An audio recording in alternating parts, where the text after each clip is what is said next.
Many people believe that picking individual stocks is the best way to get higher returns. After all, if you choose the right company, the upside feels unlimited. But in reality, most investors don't underperform because they lack intelligence.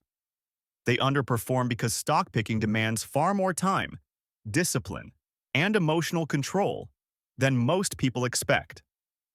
So today, let's compare ETFs and individual stocks, not based on hype, but on how they actually perform for real people. And hopefully, this will help you decide which approach fits you best. Before we compare them, let's be clear about what we're talking about. When we say individual stocks, we mean owning shares in a single company, like Apple, Tesla, or Microsoft. An ETF, on the other hand, is a collection of many companies bundled into one investment. Instead of betting on one business, you spread your investment across dozens, hundreds, or even thousands of companies. That way, you can own all of those and many more with a single investment. In theory, picking individual stocks can lead to higher returns. If you find the next big winner early, the gains can be enormous. But theory and reality are very different. Historically, only a small percentage of stocks account for the majority of market returns. That means most individual stocks either match the market or underperform it. Broad market ETFs, on the other hand, capture the overall growth of the economy. They don't rely on finding the one perfect company. They rely on long-term economic progress. This is where the difference becomes very real for most people. Owning individual stocks requires continuous work. You need to analyze companies, follow earnings, monitor news, and regularly reassess your decisions. That constant involvement often leads to stress, and stress increases the risk of emotional decisions at the worst possible time. An ETF, by contrast, requires far less maintenance. Once you choose a broad, well-diversified ETF, most of the work is already done for you. You're not managing individual businesses. You're participating in the market as a whole, with less noise, less stress, and fewer chances to make costly mistakes. There's also a psychological difference that often gets overlooked. With individual stocks, emotions play a much larger role. Price drops feel personal. Bad news feels urgent.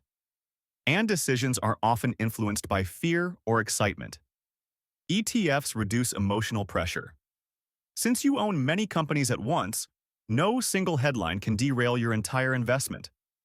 This makes it easier to stay invested, especially during market downturns. In many cases, the biggest risk isn't the market itself. It's how we react to it. Before we continue, one quick clarification.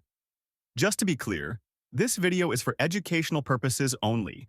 It's not financial advice. Always do your own research. Diversification is one of the most powerful tools in investing.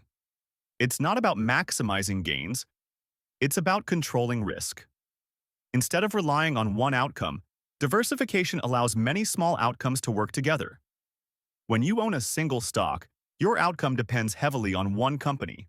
If that business struggles, your investment suffers. And when everything is tied to one stock, there's no buffer. Even strong companies can face unexpected problems: regulation, competition, or bad timing. With ETFs, risk is spread across many companies, industries, and sometimes even countries. That doesn't eliminate risk, but it makes it far more manageable over the long term.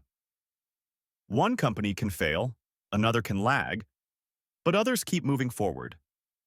The result is a smoother journey with fewer extreme highs and lows. Another important difference between ETFs and individual stocks is cost. Most broad market ETFs have extremely low fees. In many cases, you're paying just a fraction of a percent per year. These costs are predictable, transparent, and built directly into the fund.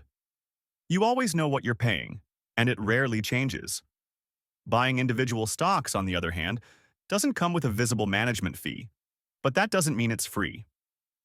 Each trade can involve brokerage fees, bid-ask spreads, and over time, frequent buying and selling adds up. On top of that, the real cost often shows up in other ways: poor timing, emotional decisions, and missed opportunities. And over the long term, those combined costs can easily outweigh any small ETF fee. That doesn't mean individual stocks are always a bad idea. For investors who enjoy research, have the time to analyze businesses, and can remain disciplined during volatility, stock picking can be rewarding, both financially and intellectually. But for most people, especially beginners, ETFs provide a more reliable and less stressful path to long-term investing. So when we compare ETFs and individual stocks, the difference becomes clear. Stocks offer higher potential upside, but demand more time, emotional control, and effort. ETFs offer diversification, simplicity, and consistency, making them better suited for long-term investing for most people. Once you understand these differences, building a simple investment strategy becomes much easier. In the next video, we'll look at how dividend ETFs work and how long-term compounding can turn consistency into growing income over time. Thanks for watching. If this video helped clarify the difference between ETFs and stock, please give us a like and consider subscribing for more calm, beginner-friendly investing content. Remember, investing doesn't have to be complicated. A clear path, a simple strategy, and consistency can make all the difference.